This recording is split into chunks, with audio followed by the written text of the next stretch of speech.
Well, I'm having a little bit of a shelving problem.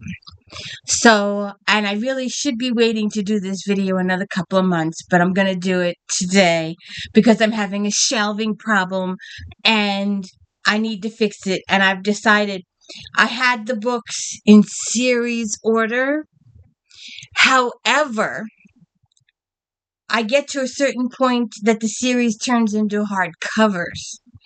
And I'm thinking I'll be able to fit more if I put all the mass markets together in one place and all the hardcovers together in another place, that I'll be able to fit more mass markets. So we'll have to see. And we'll also have to see how many Christine Feehans I'm actually missing that I need to purchase. Because this is an update. I did one of these a couple of years ago. And this is strictly my books. These are all mine. This is all my inventory. I've pointed it out video after video after video.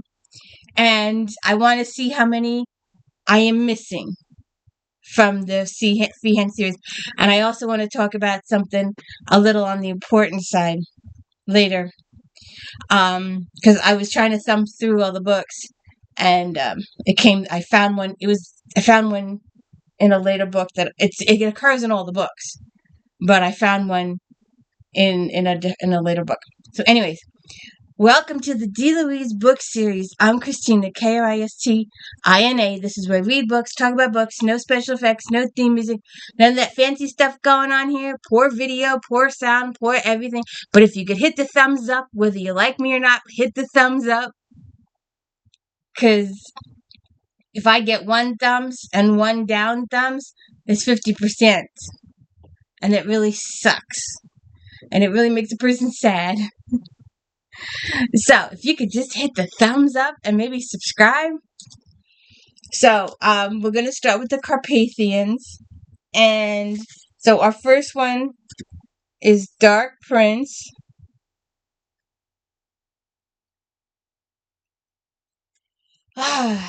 Prince of the Night. He came to her in the night. A predator's strength, power chiseled his features. The seduction was deep and elemental. He affected her soul. His need, his darkness, his terrible, haunting loneliness. Her senses aroused. She craved the dangerous force of his body. Burned for him at night. They all of the Carpathians are telepathic. And that's, a lot of them meet their mates via telepathy. And, he was, Bezeski, whatever, Dizeski, was gonna commit suicide or something like that. He'd had it, and she saved his life. She saved his life. She saved the entire kingdom's life. Carpathian mate, Mikhail Dizeski or something like that. It's a long name, but anyway. So book one.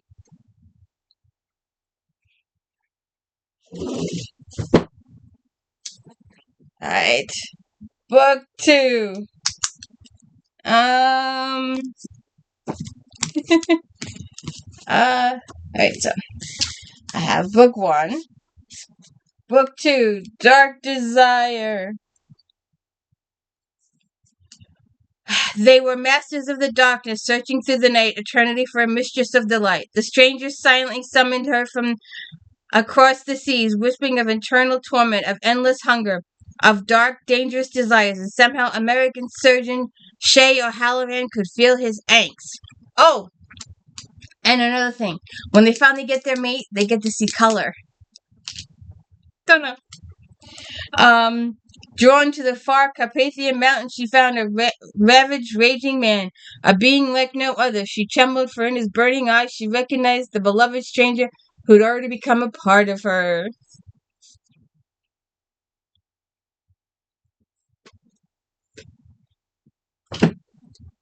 I'll have to see if this works. Dark Gold. Book 3. Alexandria Houghton would sacrifice anything, even her life, to protect her orphan little brother. But when both encountered unspeakable evil in the swirling San Francisco mix, Alex could only cry to heaven for her deliverance. And in comes Aiden Savage to save her and her brother. Dark Gold.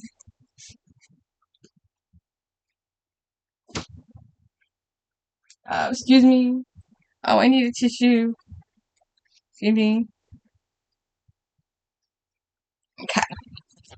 Dark Magic. Book 4. Young Savannah Dubrinsky was a mistress of illusion. Oh, her and Grigori. His right hand, Mikhail's right hand man with his daughter. Are we going to have a little bit of parental angst? Because we've known this man for hundreds and hundreds of years, but he's going after my daughter. My daughter is his mate. Oh my God. And she knows. Savannah knows too. And, she fights it a little bit. And we'll get to that part in later books, in the later book that I have it all marked. I don't want to take the time to go through them all with you now. But Dark Magic, Book 4.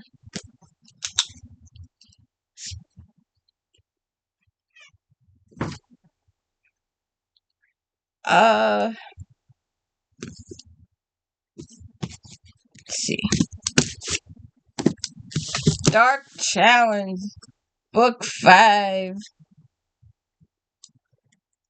Julian Savage was golden powerful, but torment for the brooding hunter walked alone, always alone, far from his companion, kind, alien to even his twin. Like his name, his existence was savage until he met the woman he was sworn to protect. Desari and her group. That's a spin-off, I believe. A spin-off forms from this.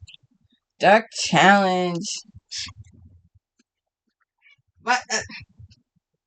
I'm gonna have to see if this works. Dark Fire. Book 6.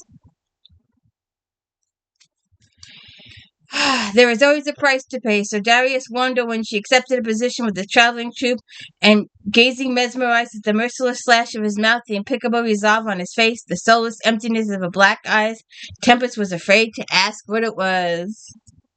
Dark Fire. I'm gonna trip over you if you keep. I have to put books on the shelf over there. She's laying on the floor. I'm gonna trip over her. Let's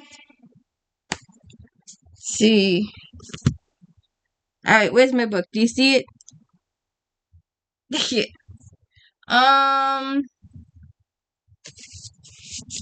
You know. Dark Legend, Dark Sean, Dark Knights, Dark. Alright, hold on a second.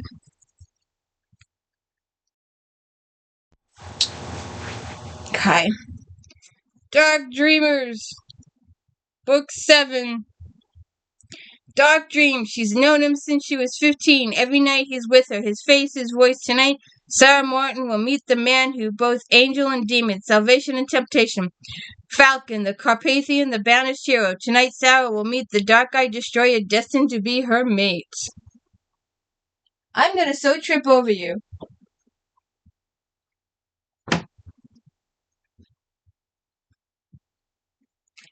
Alright. Alright, let's redo that.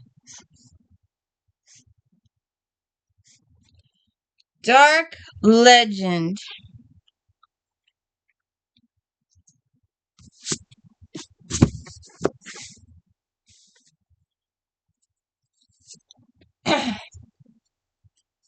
Oh, this also holds the same story as Dark Dream.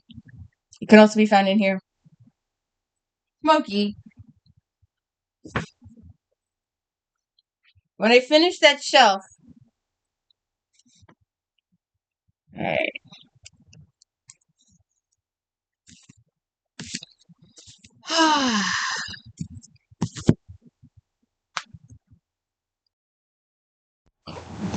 Alright.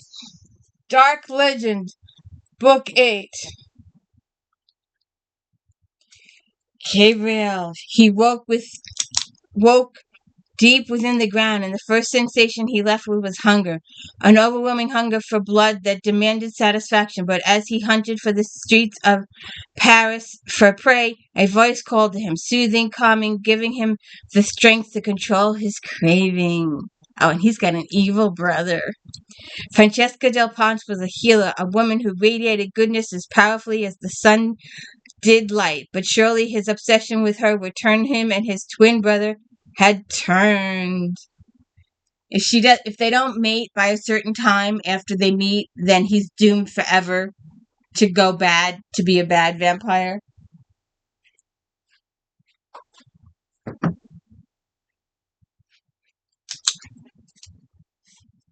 Dark Guardian, Book 9. He was the dark guardian of his people, so after centuries of bleak, soulless existence, had he Dutch Lush would just Lucian suddenly come to crave petite, curvy lady cop Jackson Montgomery, who foolishly made her life's work to protect others from harm. Is he gonna let her do that? Is she gonna let her do that after they meet? And we're gonna talk about that in a minute.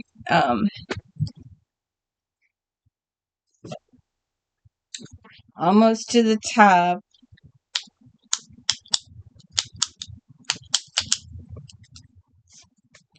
Dark Sympathy. Symphony. Dark Symphony. He was Carpathian, a species as old as time. He could shapeshift and soar high, run with the wolves, yet without light to his darkness, he could so easily give in to the whispers of temptation, the call for power, and turn wholly evil to become the undead, as many of his kind had chosen to do. He traveled the world, hunting the vampire, seeking to maintain a balance of life in a world of bleak loneliness. And then he heard the music. Antonia Scarletta. And there's another book that goes with this.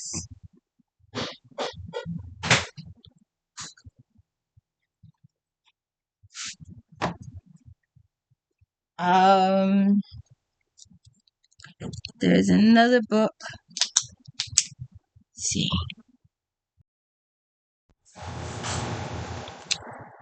This one.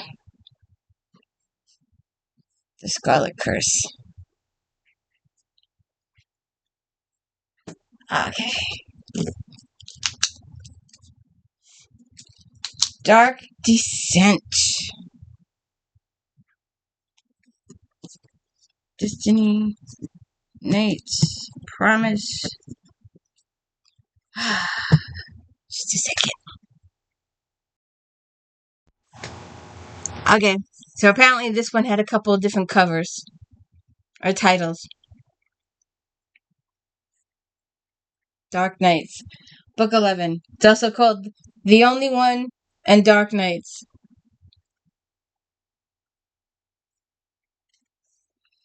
In the cave of mystery and wonder, deep in the Carpathian Mountains, bodyguard Joey Sanders encounters a remarkable being. Proud, strong, immortal, he is called Trajan, an ageless hunter, locked in a life-and-death battle with an enemy vampire, and he will be her salvation in a labyrinth protected by ingenious traps of mysterious ancient race. Again.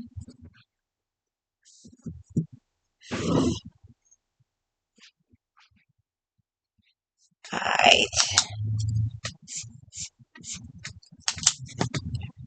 Dark Melody. Book 12.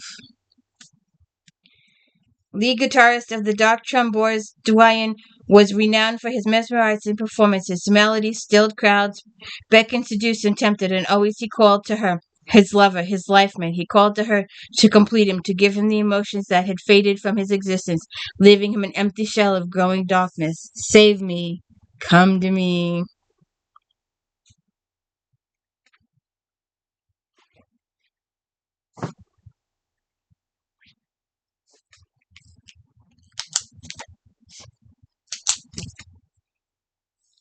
Dark Destiny. Book 13. Her childhood had been a nightmare of violence and pain until she heard his voice calling out to her, golden and seductive, the voice of an angel. He had shown her how to survive, taught her how to use her unique gift, trained her in the ancient art of hunting the vampire.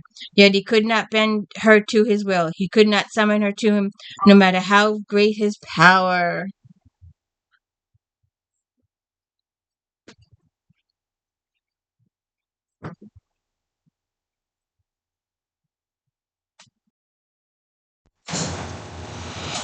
Dark Destiny. Her childhood had been a nightmare of violence and pain until she heard his calling out to her, golden and seductive, the voice of an angel. He'd shown her how to survive, taught her how to use unique. Oh, I just read this. Sorry. I didn't cross it off my list. Hey, we make mistakes, right? Do any of those fancy channels make mistakes?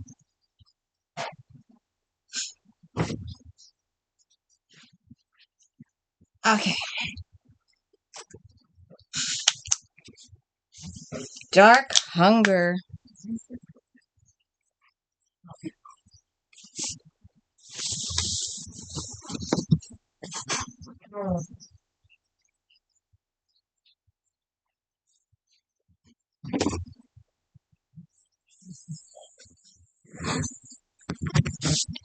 Dark Hunger. It's in this. Hot blooded.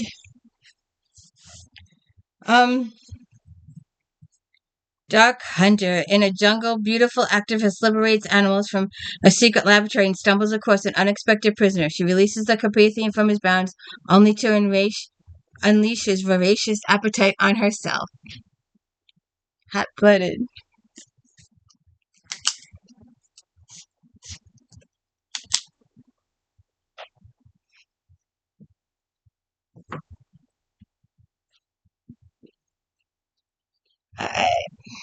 Dark Hunger.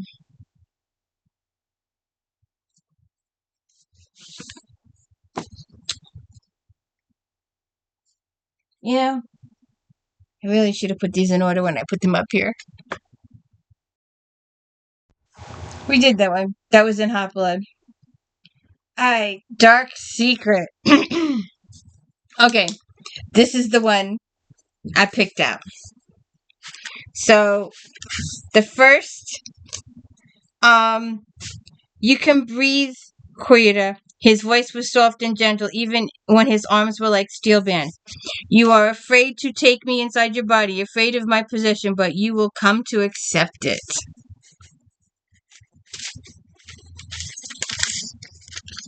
Do you know what harassment is? Nobody should look that good. Nobody. It wasn't fair. Colby didn't fall all over herself staring at a good-looking cowboy. She was a busy woman. She didn't have time to faint at their feet. Besides, she was independent bossy type, according to Paul, and every man within a 100-mile radius was afraid of her sharp tongue. I don't know about your country, but in mine, it's against the law. Protest. And then, I don't think you understand the situation you find yourself in, Bequina. I am courting you as a man would his bride, not looking for a mistress to spend a night in my bed. You do not have to know what to do with seduction. I have enough knowledge for both of us. The breath rushed right out of her lungs, and she gaped at him, silently appalled. For a moment she could only stare at him. Do you hear yourself when you spout that nonsense? She leapt up to a couple of feet between them so she wouldn't wring his neck with the bridle. Is that supposed to be a compliment, that you choose me to be your bride and not your mistress? How many mistresses do you have exactly? Is there a set number after you're married, or do you just wing it? And then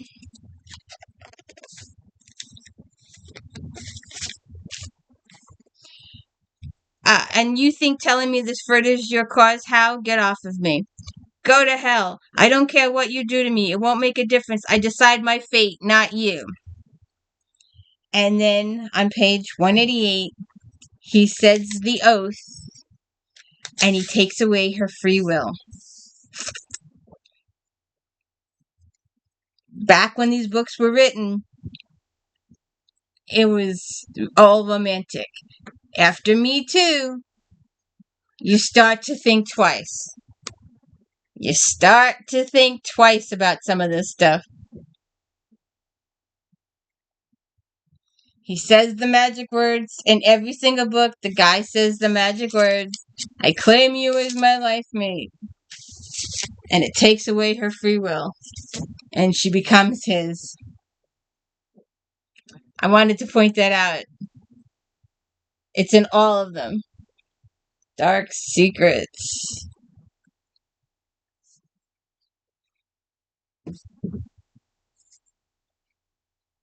I should put this.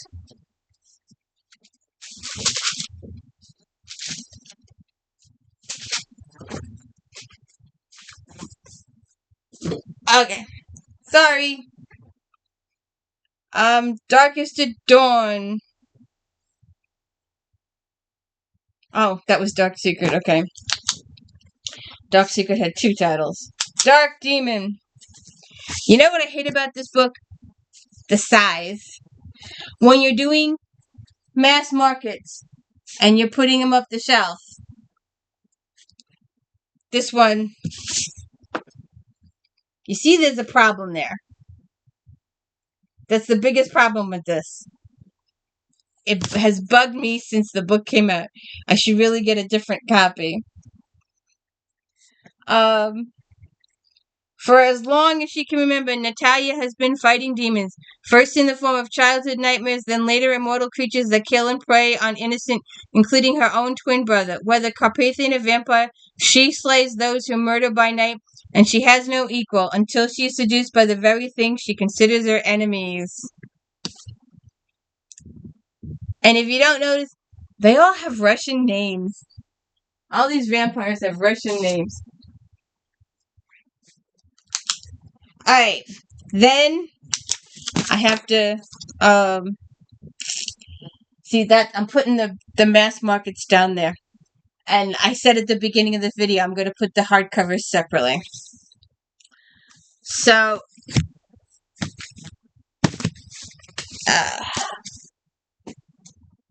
it's the white one.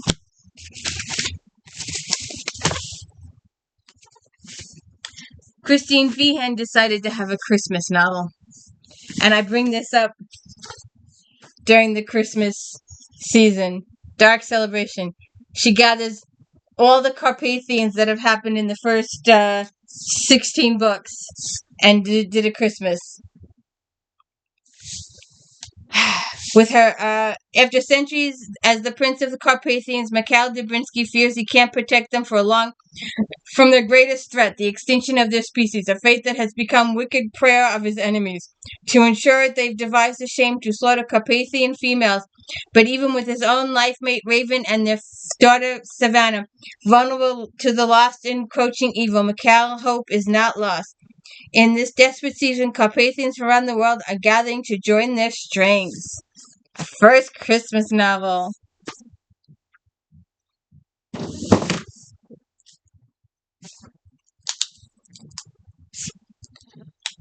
Dark Possession. And I really should have put these in order. Let's see. Dark Possession, also a white cover.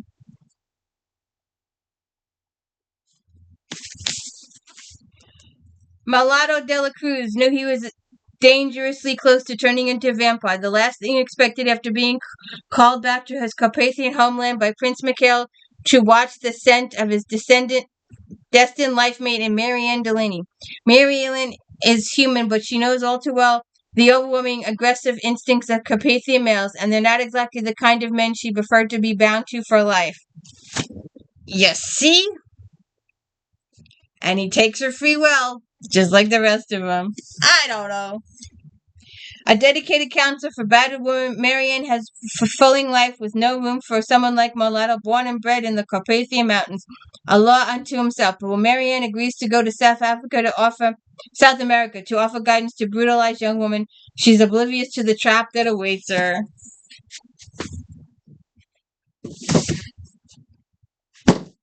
Ouch.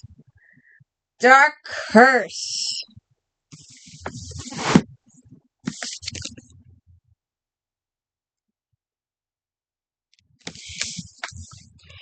Born into a world of ice, slave to her evil father, Lara Caladane knew paralyzing fear as a child. Only by escaping with her mysterious gifts unbroken did she survive to claim her great Carpathian heritage as a dragon seeker. Human yet made, she was of the blood of 3 species, yet belonged to none. She walked her chosen path alone. Guided by the wisdom of ants, keeping the secret of her ancestry and power, she trusted no one, for beyond the frozen hell of her youth was a world of even greater mystery and danger. And this reminds me so much of Sherilyn Kenyon's dragon books.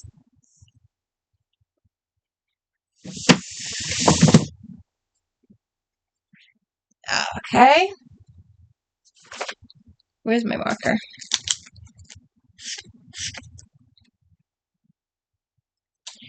Dark Slayer.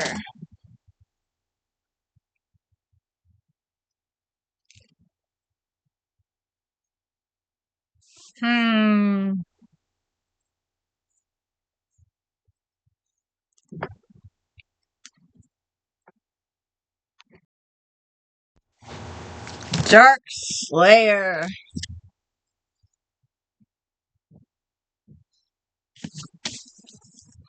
A rumor has persisted in the vampire world of a Dark Slayer, a woman who travels with a wolf pack who destroys any vampire who crosses her path. Mysterious, elusive, and seemingly impossible to kill, she is the one hunter who strikes terror in the hearts of the undead. She is Ivy, her only brethren, the wolves, long ago betrayed by her people, abandoned by her family, and cast out by everyone she held dear. Ivory has lived centuries without companionship or love. She has sustained her sanity by preparing for one mission to destroy the greatest enemy. That is until one night she picks up the scent of the man, her unexpected salvation, her life mate. That's the first time a woman's in the pursuing mode.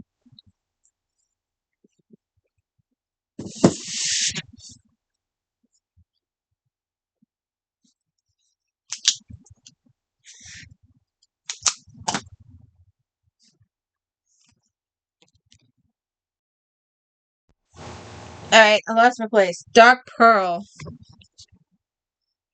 Uh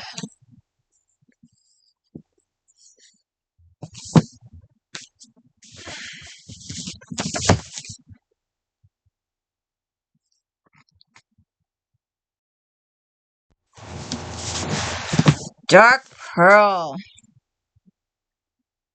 Naked guy on the cover. Book 21. Dominic of the Dragon Seeker lineage, one of the most powerful of the Carpathian lines, is desperate to go to every heart of the enemy camp and learn their plans. There's only one way to do: ingest the parasite blood of a vampire. He knows that it's a mission from which there is no return. With little time before the blood takes effect, he'll get the information he needs, relay it to the leader of the Carpathians, and go out fighting. There is no more honorable way to send his life. Solajan has different plans, though. The Life of a Jaguar.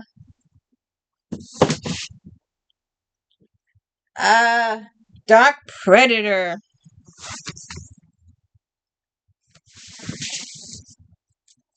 Book 22. As brutal as the undead he hunted, Zacharias de la Cruz was a master executioner. Over the long dark centuries, he plunged into so many battles that blurred into an endless lifetime of evil that hardened the soul of the merciless, ruthless, and implacable Dark Hunter. Now his dark and savage journey is over. After 1,000 years in a gray world, he has accomplished everything he set out to do. His brothers are safeguarded. Each has found a woman who completes him, and they are at peace. For his brother Zacharias has walked the edge of madness, but with centuries as killing machine now left to the past, and without a hunt to define him, Zacharias wonders, for the first time in his life, who he is until he meets her.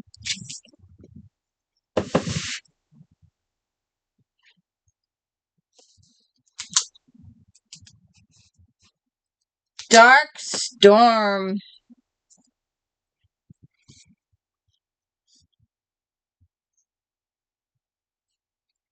Buried alive for hundreds of years in a volcano in South America, Dax worries that he's become the abomination that every Carpathian male feels, a victim of insidious evil that has crept relentlessly into his mind and body over the centuries. But Dax isn't the only one emerging from darkness.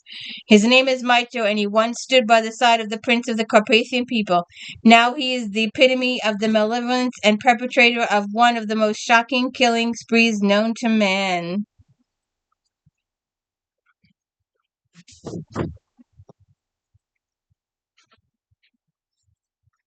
Oh, sorry. Um,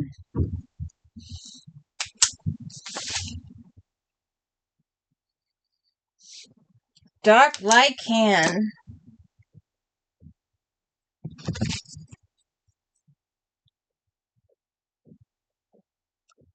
After spending centuries in a prison of ice, Tatiana of the Dragon Seekers was freed. Awakened in human form, Tatiana yearns to explore the modern world with one more mystery that she's prepared for. Ferris Delca has returned to the Carpathian Mountains, scarred by battle, though the reason for his return could prove fatal if found out. He's drawn to the beautiful stranger who carries the scent of fresh earth of the forest of the night himself.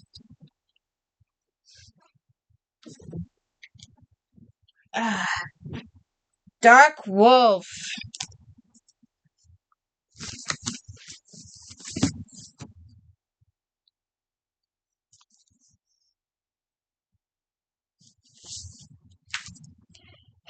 Skylar always recognized the miracle that Dimitri, a man beyond any dream, had ever engaged her knights, but she is human, vulnerable. He is Carpathian, nearly immortal. She is 19. He is an ancient, yet she holds half his soul, the light to his darkness. Without her, he will not survive. Caught between two warring species, Dimitri has spent centuries hunting the undead to keep his people free and humans safe. He has survived honorably when others have chosen to give up their souls. Now marked for extermination by the Lycans, Dimitri finds himself alone and fearing for his life. But she could be his salvation.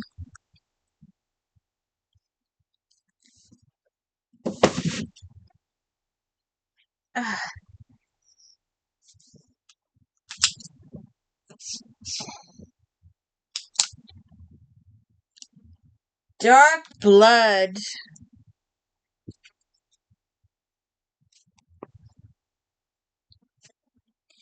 Zay Hunter was an elite warrior, a dark-blooded dealer of death to Lycans, who preyed on mankind, but he begins to question his past when he awakens in the sacred cave of warriors, and is soothed back to consciousness by the sensually familiar voice of the woman who has hunted his fantasies for centuries, Brent Slayer, a member of the Dragon Seeker clan.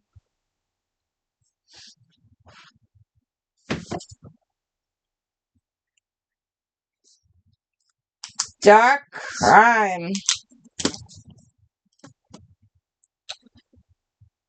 I do not. Is there a book I have to buy? This early?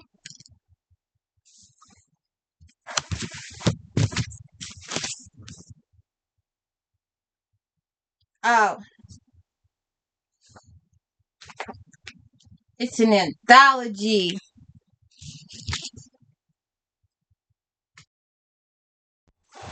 It was an ebook. No wonder I don't have it. Dark Crime.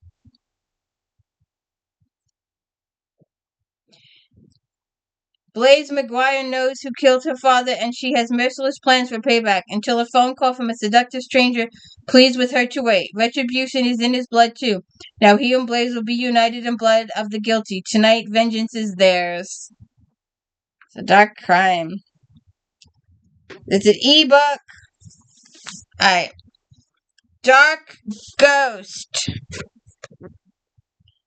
Book 28. Naked guy on the cover.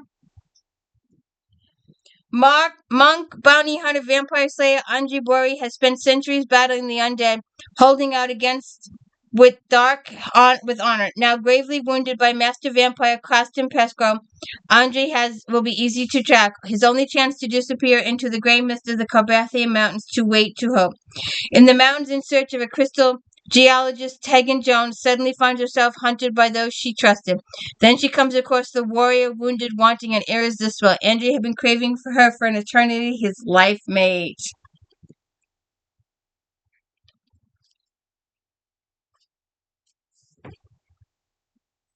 It's gonna be hard to put Demon up there. Alright. Stickers. I know I don't have Prometheus. I've never heard of that one. The next one is Dark Carousel, book 30. The moment Charlotte Vintage walks into his club, Tariq Asgard's blood is set on fire. The ancient Carpathian has given up hope of finding his life bait, but now he will do anything to make Charlotte his own. What Tariq doesn't know is what Charlotte is using herself and her best friend as bait to try to draw out the bloodthirsty killers who may have already murdered Charlotte's brother and mentor.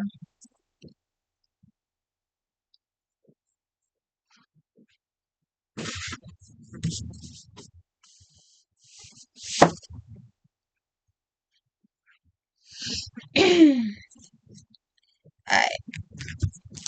let's go here. Dark Legacy. In a beautiful compound hidden away from the world, Emmeline Sanchez tries to blunt the pain that has racked her body ever since her terrifying ordeal in the labyrinth beneath the city, when she was forced to exchange blood with an evil master vampire. Now it's his voice that haunts her, that calls her to in the dark, that never lets her rest, and while the children that she helped to free from his clutches struggle to heal, watched over by the Carpathian protectors, Emmeline knows one thing: she must sacrifice to keep all from harm. Dark Legacy.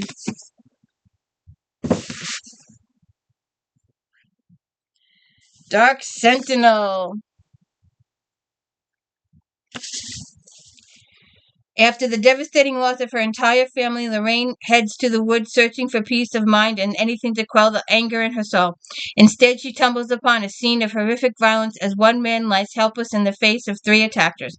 Anders' existence has been a harsh one. Living for centuries as a monk in the Carpathian Mountains, unable to find his life mate, he almost welcomes his release from a colorless and unfeeling world at the hands of the vampire hunters who have mistaken him for prey. That is, until a whirling ball of fury bursts into the scene, determined to save him.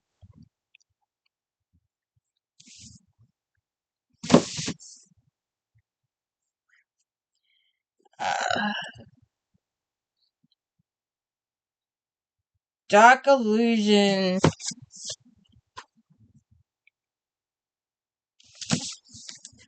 At any other time, Julia Brennan would find solace in the quiet of the Sierra Mountains, but now the magic is the race of her life. Having broken free from her controlling family, Julia's attempt to warn the Carpathian of the coming threat has failed and put a target on her back, and those who are hunting her are close behind. After centuries locked away in a monastery in the Carpathian Mountains, Izia can't believe he's finally found his life mate, the missing half of his soul. The second he sees Julia, his world blazes with color. But despite their explosive connection, Julia rebels against what she sees as Izia's intent to control her and rejects the bond that would prevent him from becoming a monster. The Y2 movement coming home, huh? But he will eventually say the magic words, and she'll lose her free will.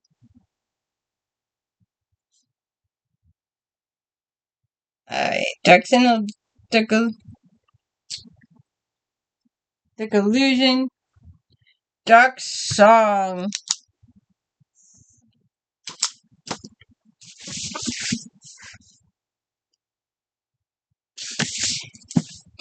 Stolen from her home at a young age and tormented for centuries, Elizabetha is scarred to show herself to anyone. Even though she's been rescued and is now safe within the Carpathian compound, she has lived in fear for so long that she has no idea how to survive without it. She wants to answer the siren call of her life mate, but the very thought terrifies her. Before he found Elizabeth, Farrell was an ancient warrior without emotion. Now that his senses have come alive, he knows it will take more than kind words and soft touches to convince the fractured woman that they are partners. Not master and prisoner.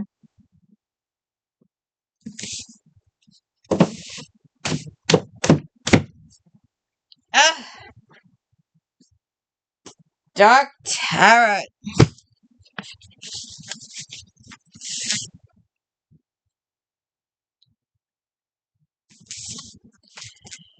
Sandu continues to exist only to protect his people. An ancient Carpathian, his entire long life has been dedicated to honor above all else.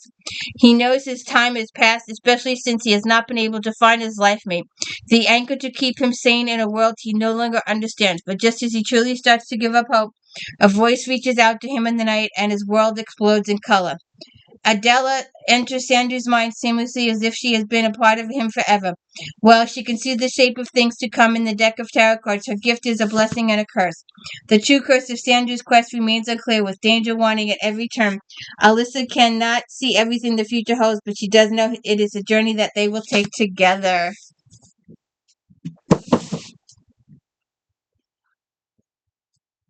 Dark Whisper.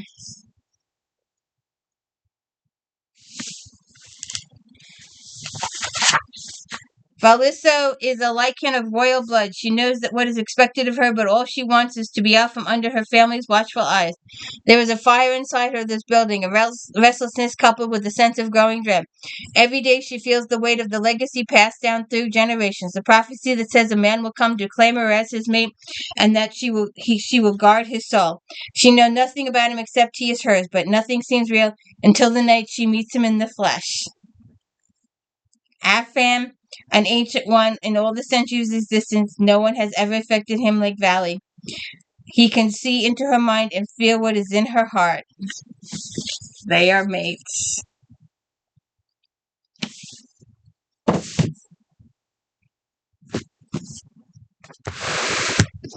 Okay. Dark Memory. Fix this. Dark Memory. Sophia has trained since birth to protect her tribe, the family she holds so dear. All along she was told that legend she was raised with simply that, but now she must call upon all of her skills to fight what lies ahead. Evil has come to their small town on the coast of Algeria. Even Sophia can feel but not see. She is terrified she will not be able to protect the one she loves. As her family chosen one, she has always believed she would face the task alone, until it's revealed that she has a destined Carpathian mate.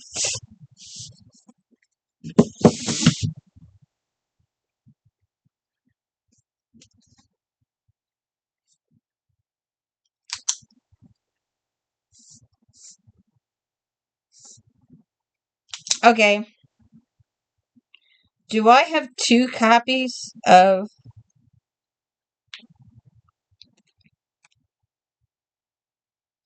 books?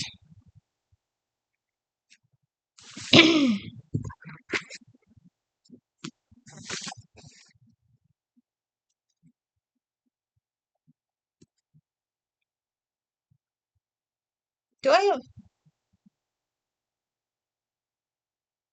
Okay. All right. I have a paperback copy of Dark Promises. I didn't know I had 2 books.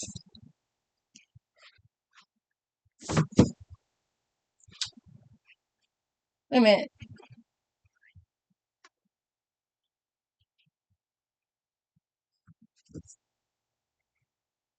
No, that says Dark Possession. That doesn't say Dark Promises. Hmm.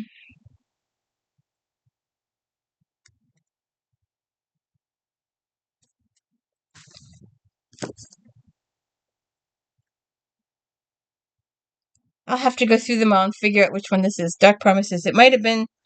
Did we have any? We had a couple of ebooks, and then the other leftover one is Dark Guardian.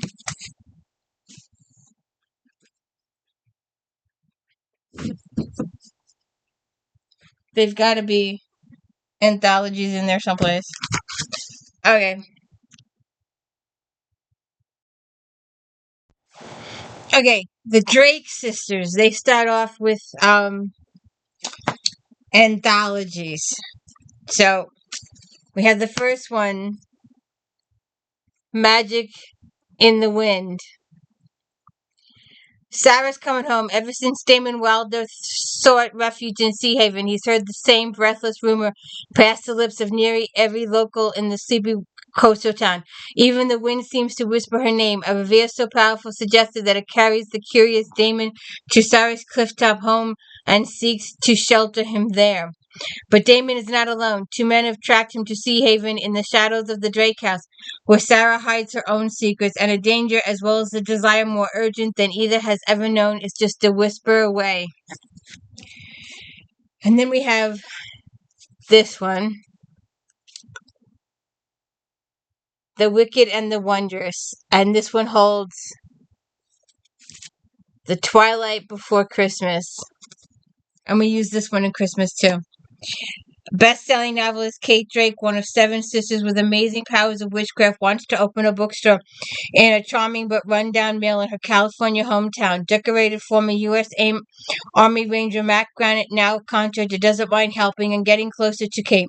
But when an earthquake exposes a crypt in the mill's foundation, a centuries-old evil threatens to destroy both Christmas and the gift of soul-stirring passion Kate's hometown hero wants to keep from her. I don't know if this is going to work. We can try it. Alright, book 3. Oceans of Fire.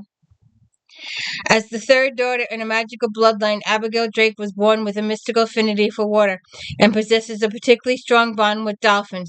She spent her entire life studying them, learning them, and swimming among them in the waters off her hometown of Sea Haven. Until the day Abby witnesses a cold-blooded murder on the shore and found herself fleeing for her life right into the arms of Alexander.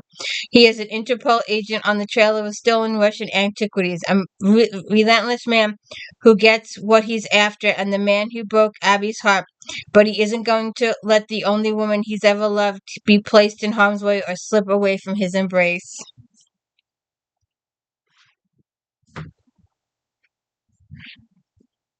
Book 4, Earthbound.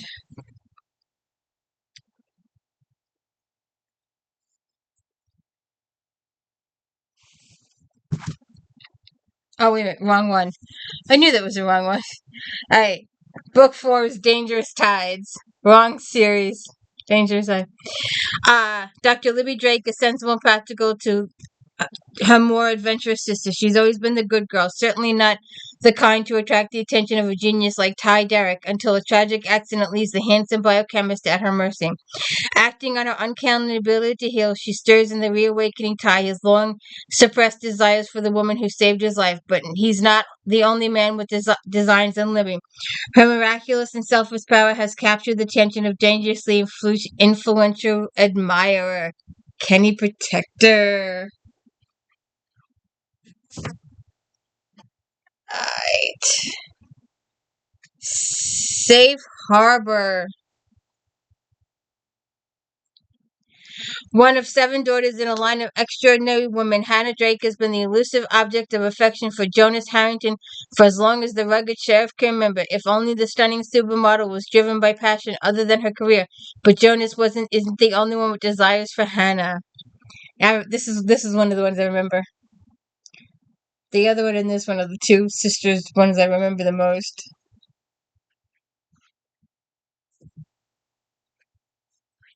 Right. Turbulent Sea. The star Jolie Drake was born with legacy of unexpected magical gifts, but it was the gift of singing that made her an overnight sensation, rock and roll goddess trapped by fame, fortune, and ambition. Heated by the flush of success, Jolie can have any man she wants, and there's only one man who can give her what she really wants. The bodyguard's Illa, cool, inscrutable, dangerously sexy, and working in the shadow of his infamous reputation, that of a secret Russian hitman on the payroll of a notorious mobster. He's the last man Jolie should get close to, but she can't help it.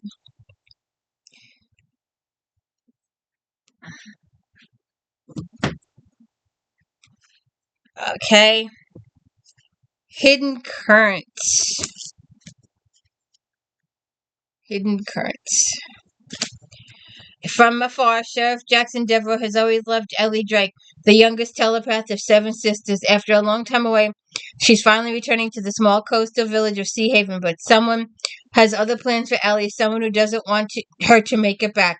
When Ellie fails to arrive home, her disappearance strikes fear in the hearts of everyone who loves her. Now it's left to Jackson to uncover the mystery of Ellie's vanishing and bring her home.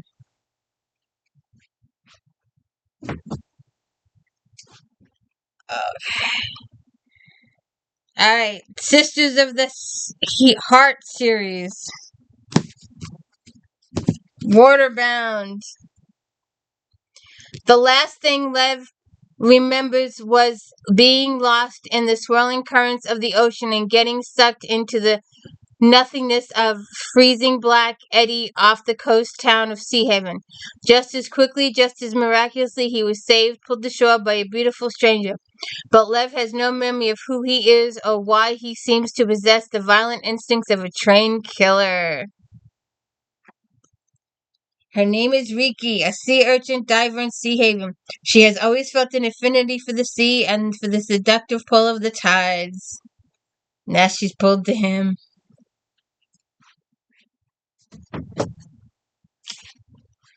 Uh,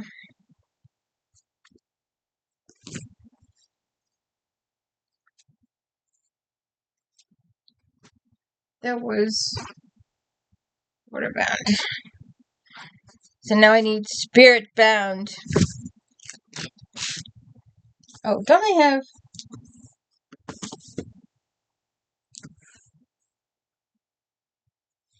Spirit Bound?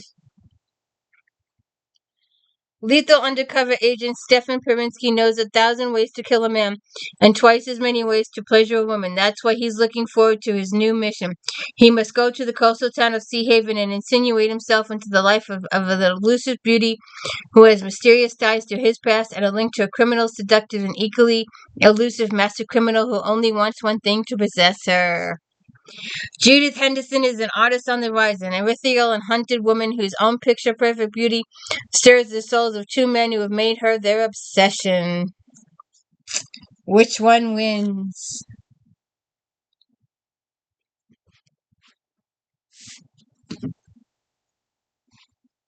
Uh, Airbound?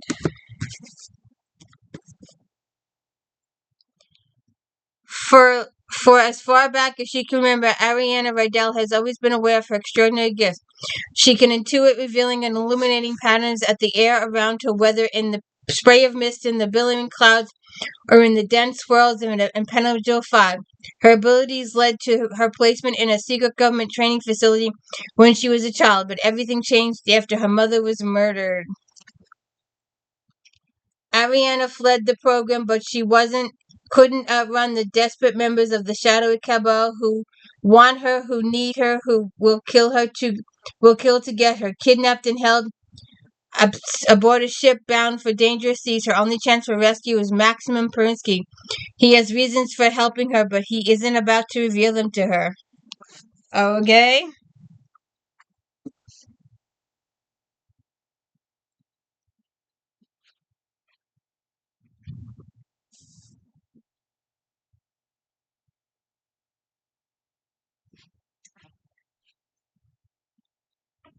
Um, I have 2 copies of Waterbound. Just thought I'd show that up. I don't know why that.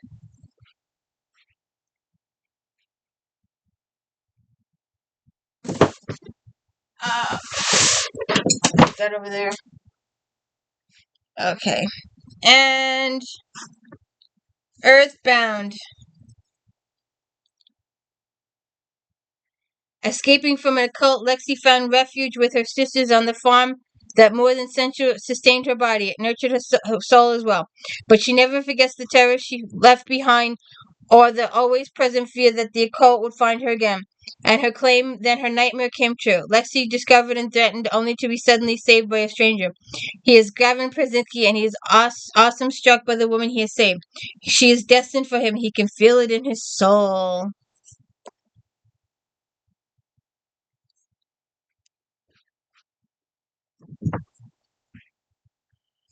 Uh, Firebound. Flame-haired Lisa Pernier is a skilled glassblower whose delicate gift conceals a burning inner strength that can destroy exquisitely as it can create. Commissioned to design chandeliers for a string of luxury hotels, her remarkable skills have taken her to Italy. But Lisa's real mission there is a secret, for her entire life has been a lie, leading to a change to avenge a terrible wrong. Enlisted as her bodyguard, Casimir, trained assassin living off the grid. Enlisted, he sees a conjured spirit, something unexpected and wicked, mysterious and sensual. So that's the second one with the bodyguard getting close.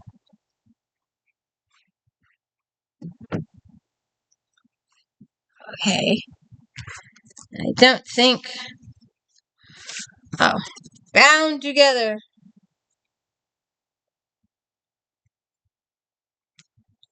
For 5 years, Victor has put his life on hold in order to take down the world's most feared motorcycle club from inside.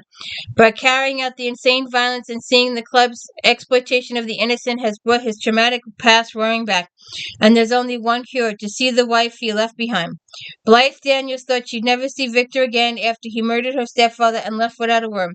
She rebuilt her life without him, becoming a personal trainer and physical therapist, becoming strong enough for others to lean on. But when Victor comes back to Sea Haven, he'll make Blythe question everything she thought she knew.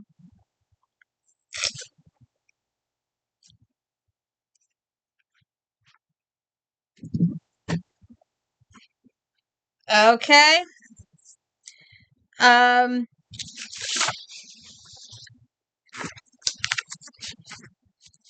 let's see.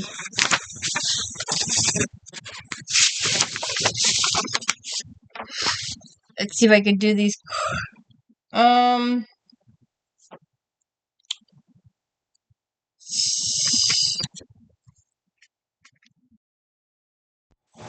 okay. Ghostwalker series. Shadow Game, Book 1. The classified experiments in the brainchild of renowned scientist Peter Whitney and his brilliant daughter Lily created to enhance the psychic abilities of an elite quadrant.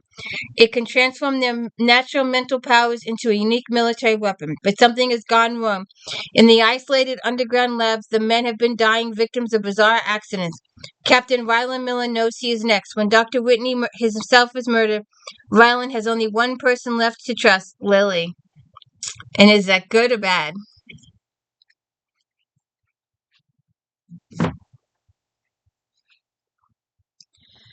Mind Game.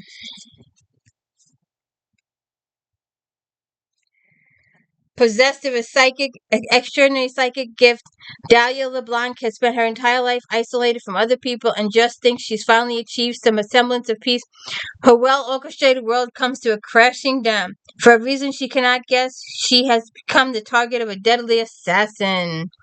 Now she must rely on Nicholas Chavain, a dangerous warrior sent to track her down and protect her. Together they generate a scorching heat that she never imagined possible.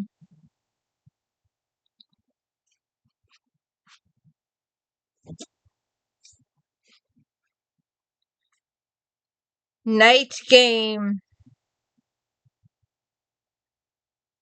It was Night Game. Oh, somebody did another one of the big ones again. Ruined my bookshelves. Gator Fortnite of Special Forces Paranormal Squad can't refuse an urgent request to save the elusive Iris Flame Johnson, a victim of the same horrific experiments that warped Gator. Now unleashed, she has a red-haired weapon of unimaginable destructive powers, a walking time bomb bent on revenge on the sultry bayous of New Orleans, and hunted by a shadowy assassin. It's Gator's job to reel Flame in. Can he do it?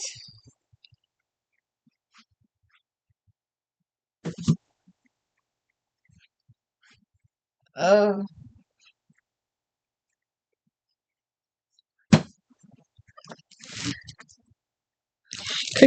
Conspiracy Game.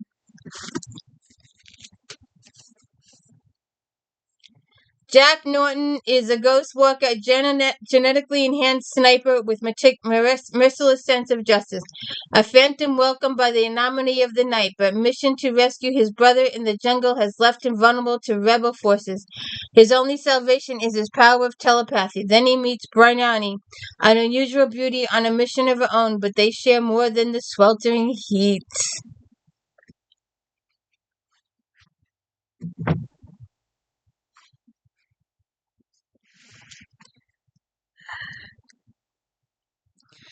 Deadly Game. It begins as a mission to protect a politician from an assassin threat, but the operation takes an unexpected turn where Mary, a mysteriously ghostly walker, is taken hostage. At the same time, Ken Norton, expert assassin and himself a ghost walker warrior, is on his own mission, one that reaches into Mary's past.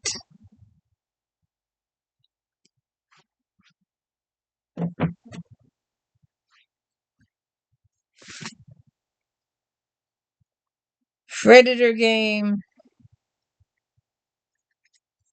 Predatory.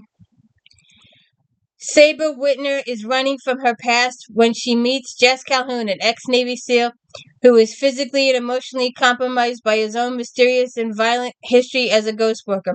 When Jess senses in Sabre is a kindred spirit, a lost soul desperate for sanctuary, he offers her a home, a job, and a haven where she can safely reveal the secrets that shadow her. But there's danger lurking.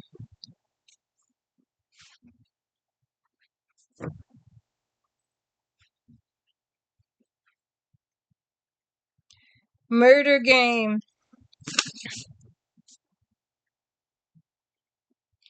Games should be fun, but for two expert teams across the country, they're murder because the winning team is the one that gets the most kills. The participants in the violent challenge are rumored to be ghost walkers, and Caden Montague isn't happy about that. Caden is a ghost walker, and he's determined to clear the ghost walker name of the rumors. To do that, he's going to need to help the psychic Tansy Meadows. But as soon as he meets her, he knows she's his life mate.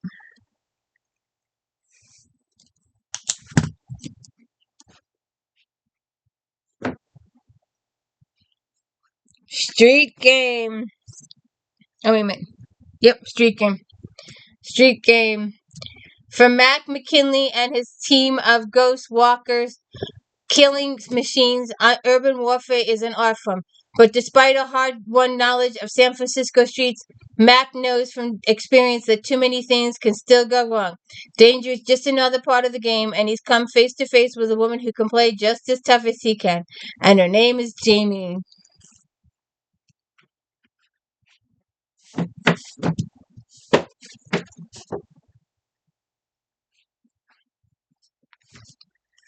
Ruthless. Ruthless Game. Ghostwalker Kane Cannon is pure male, animalistic sexual protective instinct, and his past missions have prepared him for anything but his newest assignment to rescue hostages in Mexico plunges him into a hot zone he's never anticipated. The hiding place of Rose Patterson, a fugitive, an ex-lover, a ghost walker pregnant with child. Uh, yeah, let's...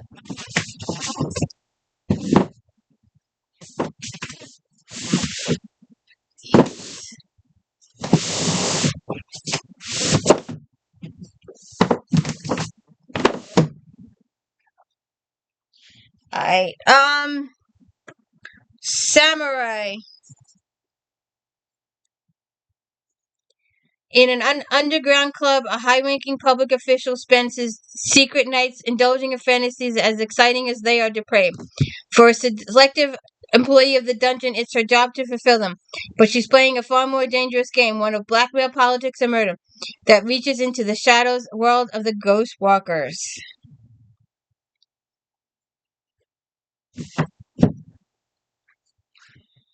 Um, Viper. Ghost worker Wyatt Fortnut knows the price he paid for the secret military experiments that gave him his special cat-like abilities.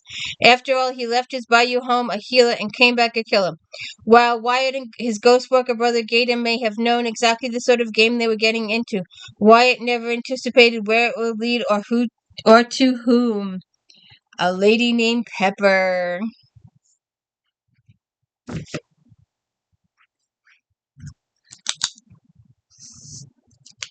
Let's see. Spider.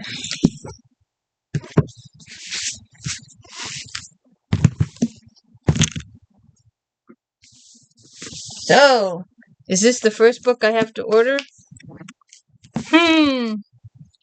It might be. It might be.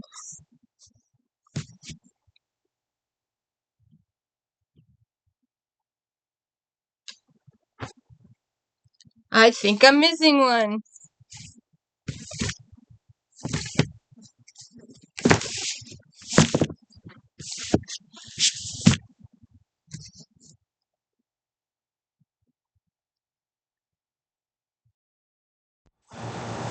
Spider game. The Cajun dive in the middle of the godforsaken swamps wasn't exactly Trap Dawkins' idea of fun, but the ghost walker wasn't there for a good time. He was looking for her. Cayenne. It's where she found her victims, poor suckers. Then again, who wouldn't line the leave to a place like this with a woman like her?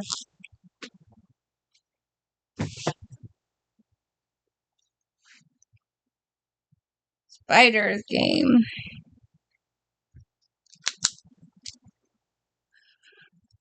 Power game.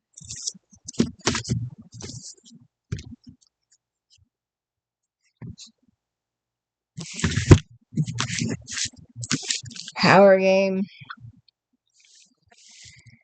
When members of United Nations Joint Security Force are taken hostage by radical terrorists in Indonesia, Captain Ezekiel Fortune is called to lead the rescue team. Part of a classified government experiment, Zeke is a super soldier with enhanced abilities. He can see better and run faster than the enemy, disappear when necessary, and hunt along any terrain. There are those in this world that would do anything for his power. And then he meets Belicia. Let's do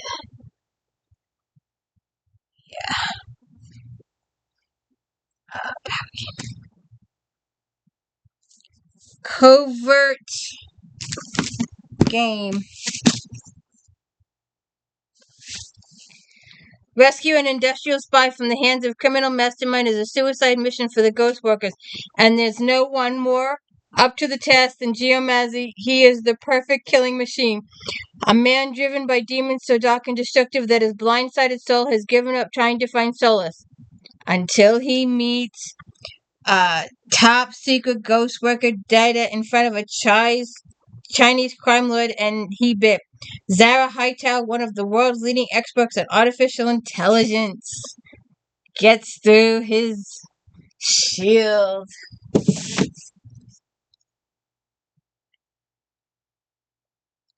Toxic game. On a rescue mission in the heart of the Indonesian jungle, Dr. Drayden Freeman and his ghost worker team need to extract the wounded as quickly as possible or risk spreading a deadly virus unleashed by a terrorist cell. When Drayden gets infected, he forces his team to leave him behind.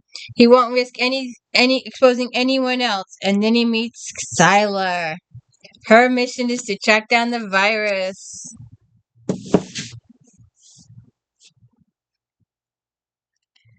Lethal.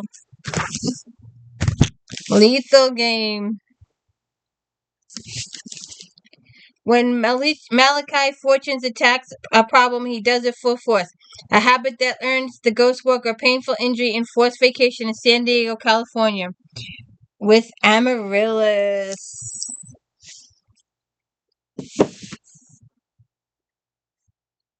Lightning game.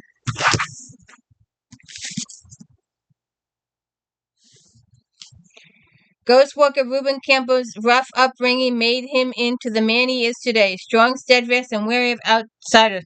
When he and his brother return to their family's homestead in the Appalachian Mountains, he can immediately sense that a stranger has taken up residence in their cabin, a woman who just happens to be a ghost walker. Jonquil looks deceptively delicate but is clearly a fighter.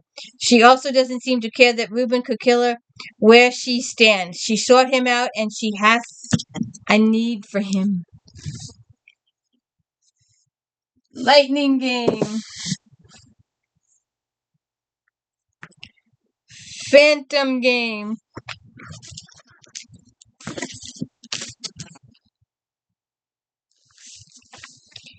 Jonas Smoke Harper has watched his brothers find their perfect mates, never imagining he'd actually meet someone who compliments him every part of him, even the monster that lurks inside him. But the instant he meets Camilla, it's the end of it. Phantom game. Ghostly game.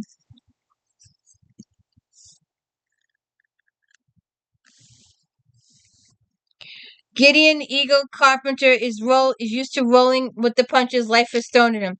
The only thing he has kept him alive. He and his team ghost workers have seen and experienced it all. He does his best to live with the sins written on his soul. Then he hears the laughter of a woman with the ability to erase, even for a few precious moments, the darkness of his past. Lori Rory Chappell has always been a nomad. She is accustomed to taking care of herself despite the physical challenges she lives with. She thinks she's too weak to find real love, but that changes when she meets Gideon. Wow. That's all of them. Cool beans. Well, I've made a lot of interesting discoveries today. Some books I have two copies of with two different covers. Sometimes I have a book in one anthology that appeared in the second anthology. But so far, I'm doing pretty good. There's nothing to buy yet except the current year. I never thought I'd have this many. So, the Leopard series. Now here's what I'm talking about here. This one and this one. Let me just look. So these two. Okay.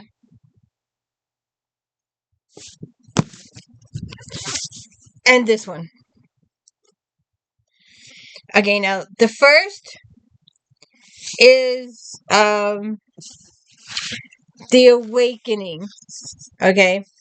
So book one is The Awakening. It's in here. It's in the fantasy.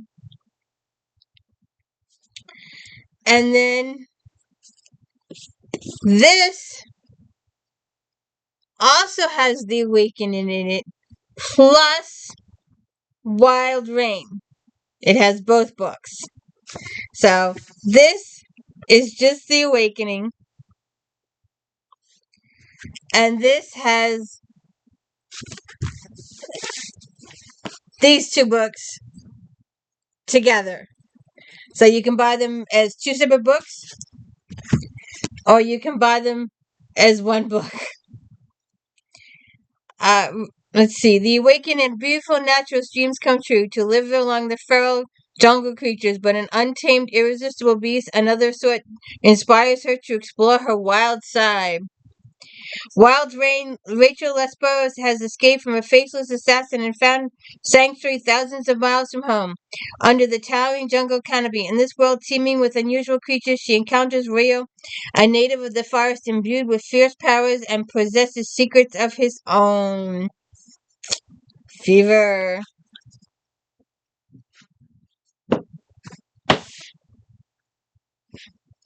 Okay, then we have Burning Wilds. Bred by capricious parents for his innate leopard shifting abilities, billionaire Jake has spent his life in an emotional vacuum. especially after a tragic twist of fate left him to raise his infant son alone. But when his path crosses that of an enigmatic young woman, Jake's life takes a detour he never fathomed. There is something irresistible about Emma Reynolds, something Jake can't live without. Hiring her as his son's nanny will keep her close, and soon in his bed. Wildfire. Called on dangerous assignment, leopard shifter Connor Vega returns to Panama rainforest of his homeland looking every bit the civilized male. But as a member of the most lethal of the shifter tribes, he doesn't have a civilized bone in his body. Isabu Chandler is a Boro shifter who's never forgiven Connor or forgotten him. And they're mates. See what happens there. Savage Nature. Book 5. When Sarah Bordeaux finds a dead body in Louisiana Bayou near her home, her first instinct is to go to the police. But there's a problem. It looks like the victim may have been killed by a big cat, and her brothers are all still shape-shifting. Sent to the land, leopard shifter Drake Donovan is ready for anything except the insatiable hunger that rocks him when he meets Sarah.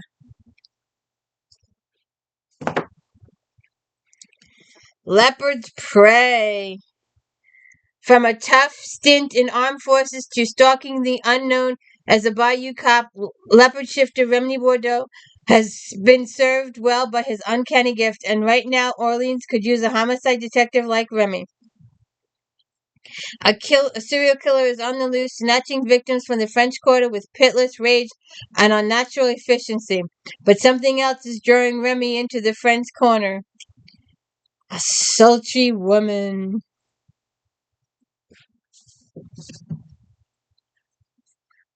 Cat's Lair. Cat Benoit has finally escaped the past and the man who was the source of her nightmares. She's off the grid, underground, but watchful and creating a new life for herself in Texas. Far from the torrid dangers of her native New Orleans, she's safe. He'll never find her. Yet she can't escape the tension of Ridley Cromer, the instructor at the martial arts dojo where she takes lessons. And they develop body heat.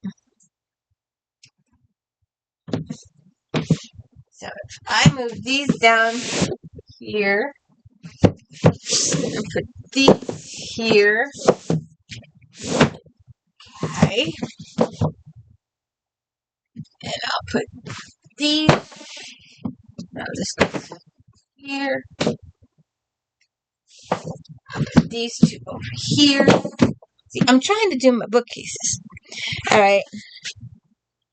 Oh, I know what I was going to do. A wild cat. It's a simple request of Sienna Adoit deliver a gift to her grandfather's friend. One look at Elijah, hard-bodied and stripped to the waist, and Sienna succumbs to feeling stirring she's never felt before.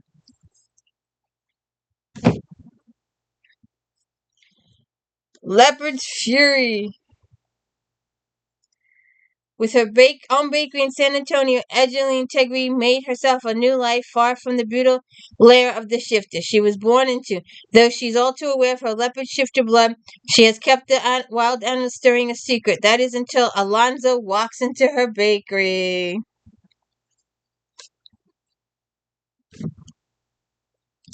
Leopard's Blood. Though he was born into a leopard's lair in the bayou, Joshua Tegri's fighting skills were honed in the rainforest of Borneo. Sleek and deadly, he's the perfect man to take over a criminal syndicate back home in Louisiana's lush swamplands. His razor-sharp instinct gives him an edge to the violent underworld he knows so well. And then he meets the woman. Her name is not given. Leopard's Run. Timur has one purpose in life: protect his family at all costs. With lethal skills honed through a violent upbringing, Timur is a leopard shifter who sees his newcomers as a possible threat. The petite blonde barista with whom his sister-in-law Evelyn has hired to work in her bakery is definitely hiding something. Ash is well aware that she has a type, sexy, gorgeous, and dangerous as hell. Timur is all those things, but Ash is San Antonio for reasons that do not involve getting wild with a ruthless leopard. She can't afford to make any mistakes, but he ignites her passion. Leopard's Wrath. Born into a world of crime, Mattia has had a hard life, and his leopard has developed into a feral beast to protect him. It's constantly trying to claw its way out to the surface until a chance encounter with a stranger instantly calms the predator inside. Mattia wants Ania desperately. It's the only matter of time before his past catches up with him, and he'd rather die than protecting her than put her in danger. Leopard's Rage. Leopard shifter Savannah has anger inside of him that burns so hot it's almost impossible to control. His barely leashed rage threatens to break free until he meets a woman who soothes him. Savannah wants flambe carver with every breath he has. Oops. Leopard Scar. The moment Mealing meets Gideon, she knows he's a leopard shifter, just as she knows she can't trust him. Mealing doesn't take chances. Life has taught her better than that. So why does she find herself rescuing this deadly gorgeous man when she knows she'd be better off leaving him to die? Gideon is used to women throwing themselves at him, not throwing his injured body over their beautifully deceptively strong shoulders and carrying him to safety. Like at a fireman's carry? Leopard's Hunt. Goya Amorva might be known as his family's peacemaker, but the leopard inside him is nothing more than to claw to the surface and unleash hell. Maya has spent years hunting the criminals who destroyed her life, and she always takes down her prey. She keeps to herself, stays under the radar, and never loses focus until she meets him. This might actually work. Well, I think my plan worked. I think almost, sort of, kind of. I don't know if all these are going to fit in that last space over there. Judgment Road, Book 1. As the enforcer of the Torpedo Inc. Motorcycle Club, Reaper lives for riding and fighting. He's a stone-cold killer who turns his wrath on those who deserve it. Feelings are awakened he can't afford until a gorgeous bartender gets under his skin. Near Sea Haven, the small town of Casper has given Anya Rafferty a new lease on life, and she's desperate to hold on to her job at the biker bar, even if it's the scariest member of the club seems to have it out for her. But Reaper's imposing presence and smoldering looks just ratchet up the heat.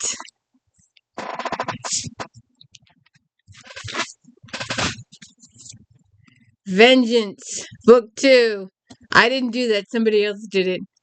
Bree Simmons was born in a ruthless motorcycle club, and now she's out. She's never going to be that girl again.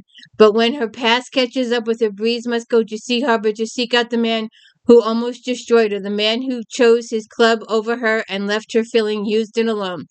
As vice president of the Torpedo Inc., Steele is ride or die for the brothers he lived through hell with. He never thought he'd find someone so pure in feelings as his feelings for Breezy. And she shows up again. Vendetta Road. Isaac Ice Corvell is on a club mission when he sees a woman who stops him dead in his tracks. Solel is a sweet, sexy girl next door type. She's an innocent who should be nowhere near the rough and rowdy world of the Torpedoes Inc. Motorcycle Club. But Ice knows Solel belongs with him, and he'll do whatever it takes to keep her. Oh, I don't think these are gonna fit. Shoot. Desolation Road.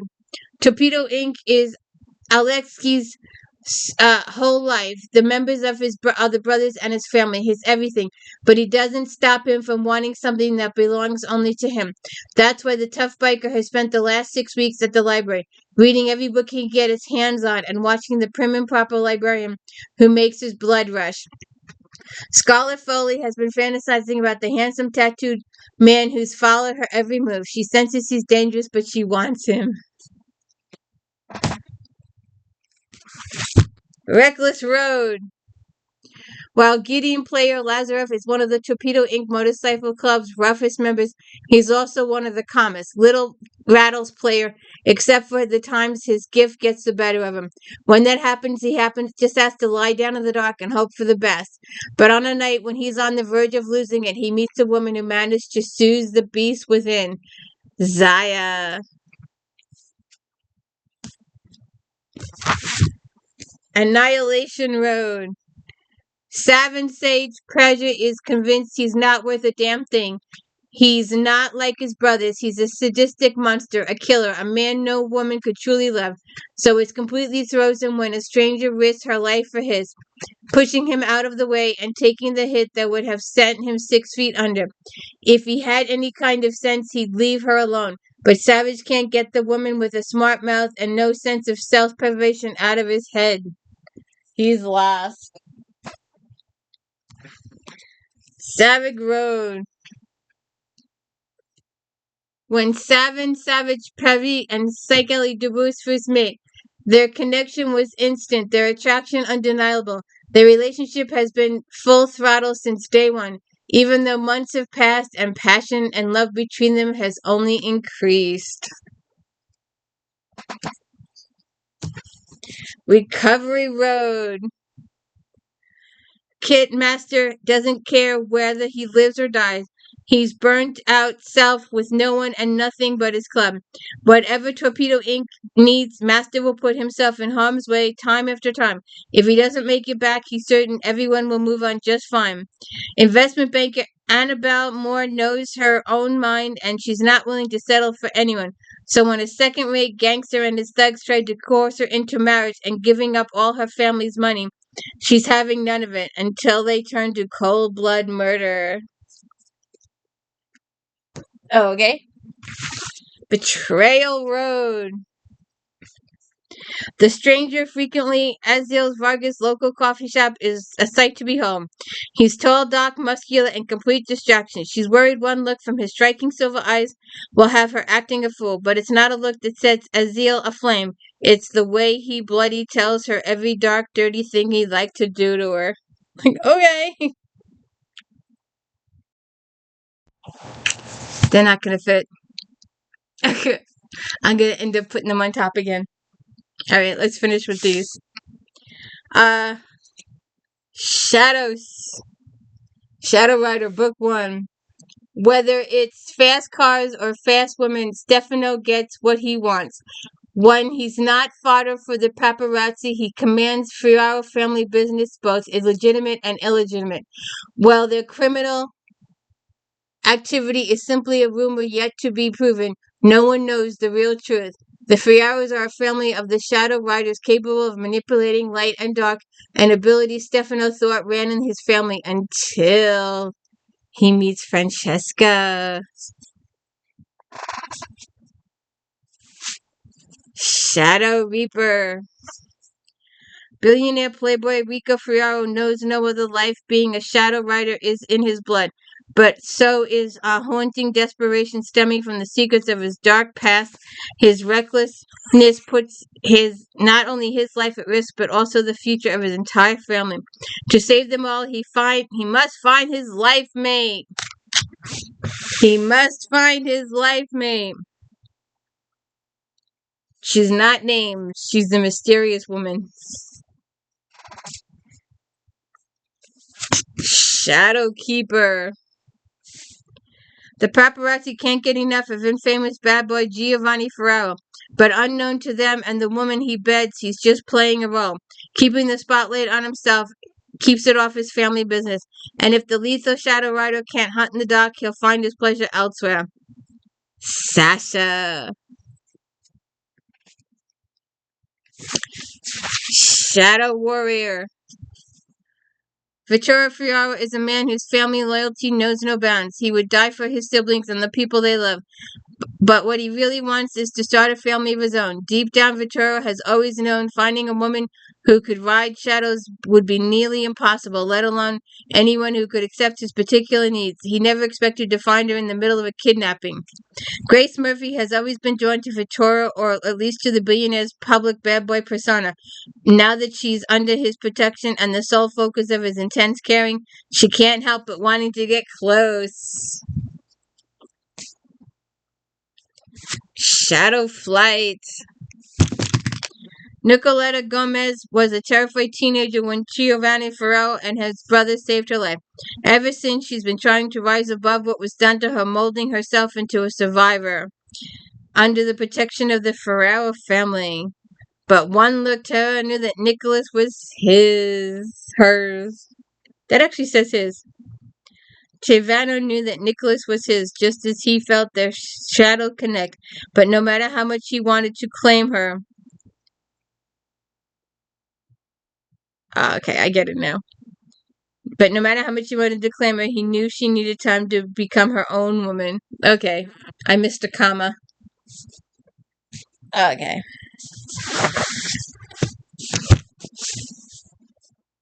Shadow Storm.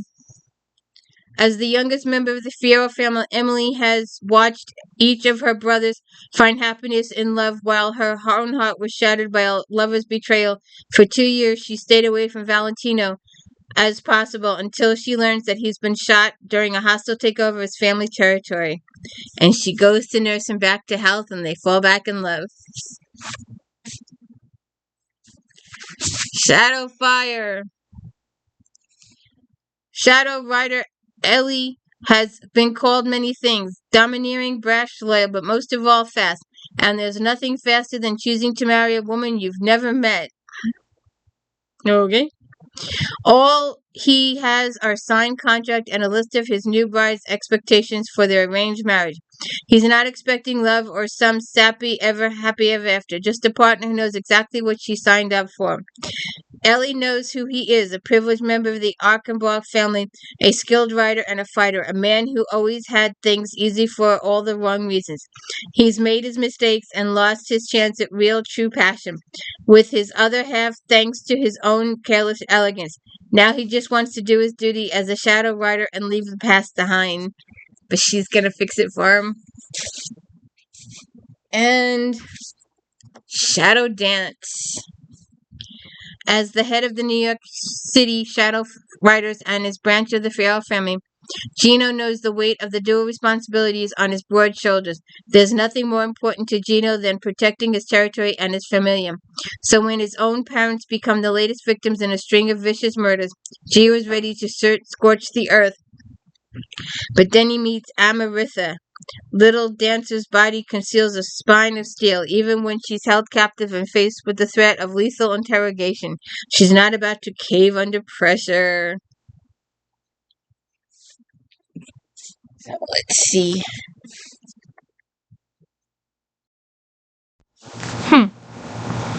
So, I put all the hardcovers together. And I put all the paperbacks together. There. And then across here. And then the hardcovers are here. And there. So the shelves are full. And I've got an itsy bitsy little problem. Now, like I said before, I've discovered that a couple of them, I have more than one of a couple of them. 2 different cover issues. Then we have a few, a very gothic Christmas. After the music. This goes with the Scarletta peeps. Terrified by mysterious threats, Jessica Fitzpatrick spirits away her twin wards, Tara and Trevor, to the remote island mansion of their estranged father, world-famous musician Dylan Wentworth.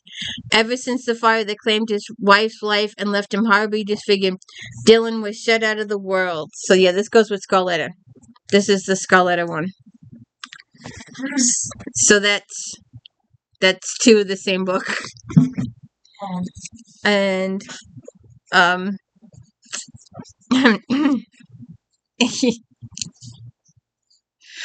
I told you. The beauty, impoverished aristocrat Isabella Vanucci would definitely defy her to rescue her imprisoned brother through feared form of fist around her heart. And then she meets Nikolai DiMarco.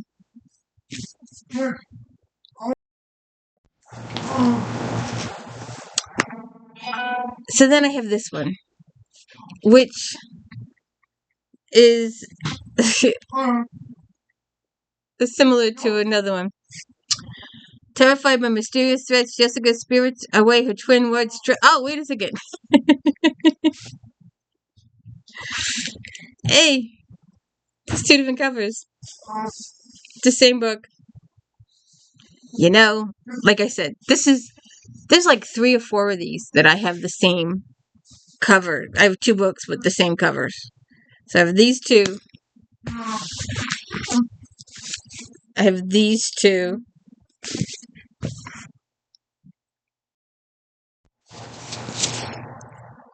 Then I have these 2.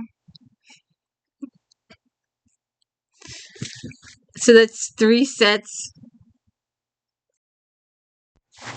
Alright.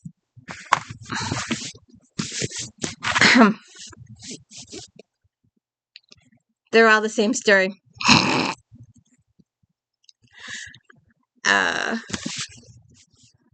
The Jessica stories in all 3 books. Go figure. So, I've got a problem. It worked out good.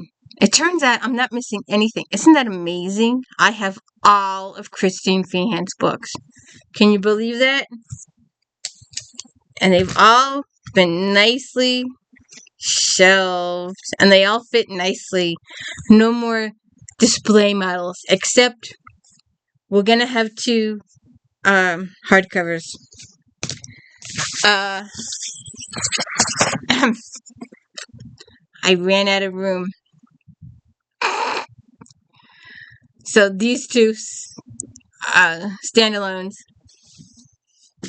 will be going up here. At least they'll fit even. But it'll kill the mishmash that was the rest of it. So it's all been nicely put away. I think this was the first one. But Vienna Morrison isn't your typical gambler. She preferred to stay under the radar, using her poker winnings to support her family and her community, including the local search and rescue team, which heads up. Out in the backcountry, she's no time for hesitation when lives are on the line. Vienna prides herself on being tough and decisive. She's not the sort to make a fool of herself over a guy, especially one who left her high and dry without a backwards glance. Zal Vincenzi's job consistently pulls him in harm's way. Working undercover, disappearing for months at a time, isn't exactly a recipe for a stable relationship. She's doing some guy in the elevator. Oops. Flower. She's doing some guy in the elevator in the first chapter. So there you go. That's your new home. Sorry. And Murder at Sunrise Lake. It starts in a dream. Hideous flashes from a nightmare only she can stop. Images of murder stalking the ones she cares about most. Stella Harrison thought she'd gotten away from the trauma of her past. Running the Sunrise Lake Resort in the Sierra Nevada mountains has brought her peace, even though she doesn't truly share her quiet life with anyone. Not even Sam, the hired handyman who notices everything and always seems to know her exactly what she needs. Stella doesn't know anything about Sam's past, but somehow over the past 2 years, his slow, steady presence has slipped past her defenses. Still, she knows she can't tell him about her recent promotions. So far, there's been no murder, no body, no way to prove what it's about to happen without destroying the life she has built. But there's a killer out there. There you go. And now I can put my candles back, and they won't be burgeoning off the shelf. Have you seen my candles? Have you seen my candles? I will never burn these candles. And I like well, this is the leaves. Where's the other one? This one has mistletoe. And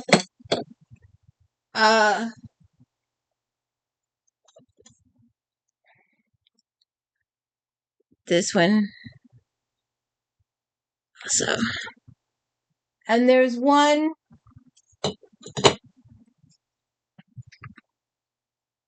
There's one.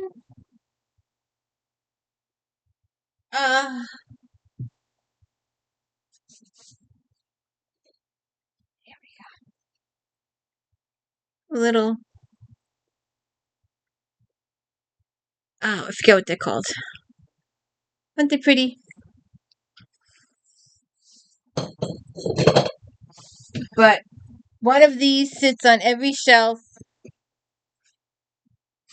with the cover. It's my decorative piece. I gotta fix them. I gotta put the other one back. I had one fall down that corner over there, and I talk about it in a video. I had candles up there next to D.B. Reynolds, and it slipped and it fell straight down the corner. It's this space, and it's straight down. And would you believe it? It didn't. It fell straight. It landed straight. It didn't knock on either side of the bookcases, so it fell straight and it survived. And the shade also survived in one piece. Amazing. And thank you all for tuning in to see how many Christine Feehans I had. And apparently I have them all. Isn't that amazing? I did not think that these were all here. But there they are. I lined them up over there. And putting all the paperbacks together worked. And then putting all the hardcovers together worked. That was pretty good. Now I have a little more space over there. I have 1 or 2 more spaces for paperbacks, and I could put a paperback up there. So now I got to fix the rest of the place. And Patricia Briggs over there. It's alphabetical, by the way. It's alphabetical by author. And while I do prefer, that's what I had the Feehans. But when you have a series that the first 10 or 15 books are paperback, and then you switch to hardcover, it kills your shelving if you're going to go like that. And it actually worked out better putting all the hardcovers together, even though they're different series. But it's the same author, so that's okay. But it worked out better. So I had all these double and triples and standouts and stuff like that. So that worked out because I had shifted a couple things. I had shifted Charlene Harris over. I had to shift all the shelves to get. You don't know how hard it is to keep all these.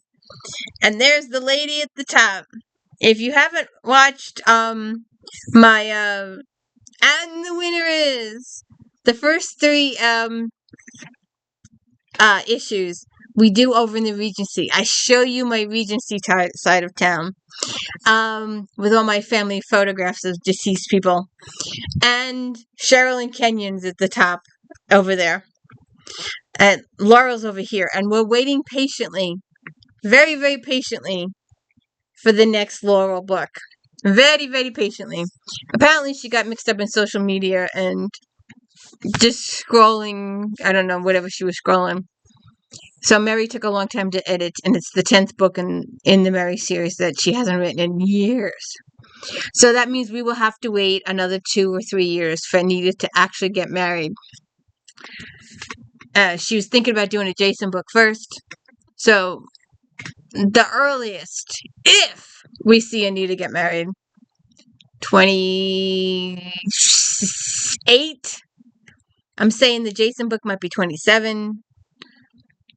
I doubt she'll come out with 2 books in 2026. She just finished Mary. So we'll have the Mary book in 2026, depending how things go. And so Anita in 2027, maybe Anita Jason, and then maybe the marriage in 2028, if we're all still here in 2028. But that would be nice to finally get the wedding that, and in Anita world, it's only going to be a week because the wedding is a week. So she's got to do the Jason book and the wedding book in a week. And in the book time, because that's what she says in the last book. So anyways, if you could please hit the like and subscribe, and tell me how many Christine Feehan books do you have in my hodgepodge of disaster here earlier. Wow, it's all cleaned up so nicely. But now I know I have them all. I didn't know I didn't know I had them all. But who would have thought I have them all? Have a good one.